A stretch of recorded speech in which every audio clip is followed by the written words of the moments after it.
हाँ जी, सत श्री अकाल दोस्तों, की हाल चाल है। उम्मीद करदा सारे ठीक ठाक होवोगे। तो अज आप लैके आए हैं तुहाडे लई होर नवीं जानकारी। तो जानकारी वल वधण तो पहलां ਜਿਹੜੇ मेरे वीर भैन भरा चैनल ते नवें आ वो चैनल ਨੂੰ सबसक्राइब करके तो बैल आइकन ਨੂੰ दबाना ना भुल्लिओ ताकि इटली की नवीं अपडेट पहुँच सके तुहाडे तक। तो अज इस दे नाल करदे हां अज की गलबात शुरू।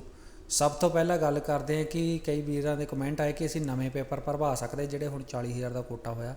तो मैं उन्होंने वीरां नूं दसना चाहना है कि तुसीं नवें पेपर जिहड़े जेकर तुसीं सोचदे कि ये 40,000 करके नवें पेपर भरवाओगे तो कोई फायदा नहीं है, क्योंकि जिहड़े वीरां ने पहला पेपर भरे आ तो उन्हां दे पेपर निकलने आ, क्योंकि नवें पेपर हुण भरवाउण दा कोई फायदा नहीं, क्योंकि जिहड़ा 40,000 का कोटा होर नवां जिहड़ा निकलिया आ तो ਉਹਦੇ ਵਿੱਚ जबकि पहला ਜਿਹੜਾ 1.5 ਲੱਖ ਦੇ करीब पेपर भर चुके ने ਜਿਹੜੇ सीजनल पेपर।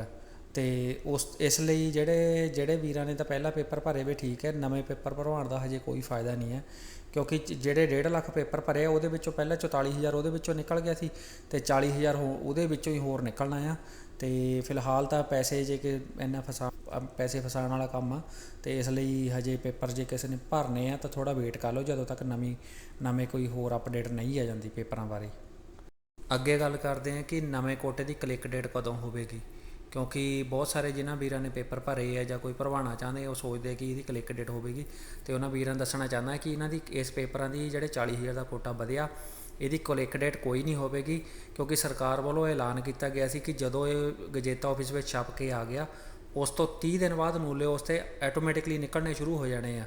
तो इसलिए यदी कोई क्लिक डेट नहीं होगी, बस यदा है कि जदों 14 अगस्त को जिमें कि गजेता ऑफिस में छप के आ गया तो उस तो 30 दिन बाद ऐटोमैटिकली नूले उस ते निकलने शुरू हो जाने हैं।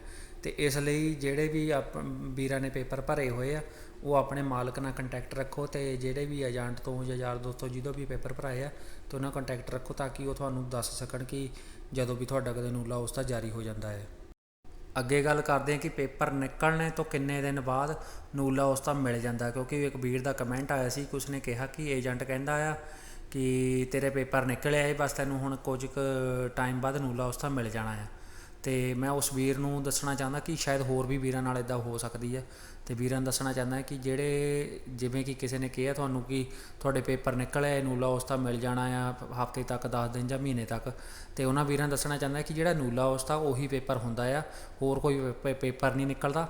सिर्फ तुहाडा नूला उसका ही जारी होना, वो मालक नूं मेल जानी आ तो मालक ने डाउनलोड कर लेना पेपर। तो इस करके बस सिर्फ मैसेज उन्होंने मेल ही जानी कि तुहाडा नूला उसका जारी हो गया, ना कि कोई पेपर जाना या कोई पेपर निकलने। इदा नहीं होंदा कुछ भी, सिर्फ पेपर निकलने का मतलब है नूला उसका जारी हो गया, बस वो पेपर मालक नूं चले जाने वैसे ही सेंड कर देने उन्होंने। तो समझ लो उही होंदा, होर कोई इदां दा नहीं होंदा कि तुहाडे पहला पेपर निकले या लिस्ट 'च कोई नाम आ गया।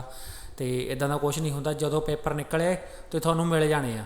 ये नहीं ये है सकता कि मालक 2 दिन लेट कर दे, 4 दिन मालक वालों लेट हो जाए तो अलग गल कि उन्हें डाउनलोड नहीं किए या उन्हें ध्यान नहीं दिता या उन्होंने मैसेज आया उन्हें देखा नहीं, तो वह हो सकता। तो इदा नहीं होंदा कि पेपर निकले है तो तुहानूं कुछ दिन बाद या हफ्ता या महीने बाद पेपर नूला उसका मिलना है। जदों पेपर जिहड़ा वो मेल आने का मतलब ये होंदा कि तुहाडा नूला उसका जारी हो गया। अगे गल करते हैं कि कई वीर कहते कि जिहड़ा मैनूं नूला उसका मिलिया उहदे विच सिर्फ एक ही स्पैलिंग की गलती है, बाकी सारा सही है, या एक स्पैलिंग लिखिया नहीं गया या कोई होर लिख दिता गया। तो इसलिए मैं उन्होंने वीरां नूं कहना चाहता कि जेकर तुहानूं इदां दा कुछ हुंदा है तो तुसीं उहनूं पहलां ठीक करवाउण तो बाद ही नूला उसका अपना जमा कराओ फाइल, क्योंकि बहुत सारे वीरां दे कमेंट आते कि उन्होंने सिर्फ एक ही स्पैलिंग की गलती करके महीना हो गया, कोई कहना 2 महीने हो गए साड़ी फाइल फसे नूं। तो इस करके जेकर किसी वीर का इदा होंदा है कि उहदे विच एक भी अक्षर की किसी भी एक दी मिसटेक है ना, तो उन्होंने ठीक करवाउण तो बाद ही तुसीं फाइल जमा कराओ। अगर तुसीं ऐदी जमा कराओगे तुहानूं मेल आऊगी उधरों कि तुहाडे इहनूं सही करवाओ, फिर उस तो बाद काफ़ी लंबा प्रोसैस होंदा, फिर तुहाडा पता नहीं भी किन्ने टाइम बाद वीज़ा लगना। तो इसलिए जेकर तुहाडे किसी भी स्पैलिंग की किसी भी चीज़ की मिसटेक है उन्होंने मिसटेक नूं ठीक करवाउण तो बाद ही फाइल जमा कराओ ताकि तुहानूं कोई प्रॉब्लम ना आवे। तो इस दे नाल जिद्दां ही इटली की नवीं अपडेट साडे कोल कोई पहुँचदी असीं तुहाडे नाल जरूर सांझी करांगे।